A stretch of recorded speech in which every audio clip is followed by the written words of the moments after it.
So Hannah vowed a vow before God. And she prayed. And she said, Lord, if you will remove this affliction from me. Strong words in her prayer because of her heart being broken. She was distraught because she had not been able to bear a child. And of course, in those days, that was a very difficult thing for a woman to be able to deal with. And so she prayed to God, and she said, Lord, I will honor you if you will give me a man-child. I will give him back to you. Now, Hannah, we find her in the Old Testament, 1 Samuel chapter 1, where the story begins. And she was the mother of the great seer, Samuel. And I say seer because that's how he is described in those days. Basically, he was a prophet, but he was also a judge of Israel. And God used him mightily.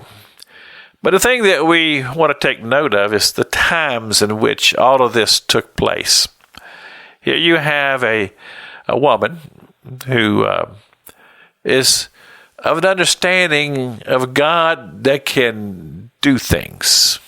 But yet, the very leadership in the temple at the time, a man by the name of Eli, he was a man who obviously had left the spiritual part of who he was. And he had two sons that were with him there in the temple.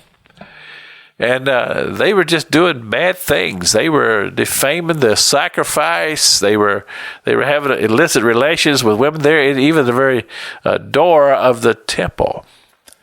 All of this was going on, this climate that is described in the 3rd chapter of the book of 1 Samuel. It says that the word of the Lord was precious in those days. In other words, it was rare. There wasn't any open vision. People were disconnected with God. And as I even say those words, disconnected with God, I think, wow, as you heard the expression, the more things change, the more they stay the same. We find this in many generations. People who are just disconnected from God. And it's a good possibility that as you're listening to this broadcast today, you may be a person who just, something happened somewhere along the line. I talked to a gentleman just the other day, and the subject came up about church, and somebody else made a comment. They're just listening to this. They said, "Nah, you ain't ever going to find that man in church." Well, that's quite a reputation to have. So I just turned around and I said, well, what's happened here? Why don't you go to church? He said, well, had a falling out with a preacher. Well, I've heard that many, many times. And unfortunately, there are people out there, and they are separated from God. They've put their relationship with God on hold because they got hurt some way or another, and I regret that.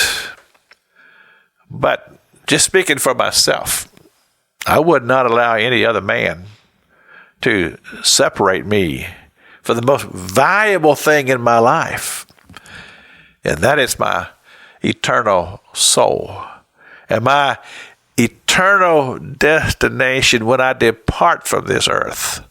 I will not allow any man to come between me and my God.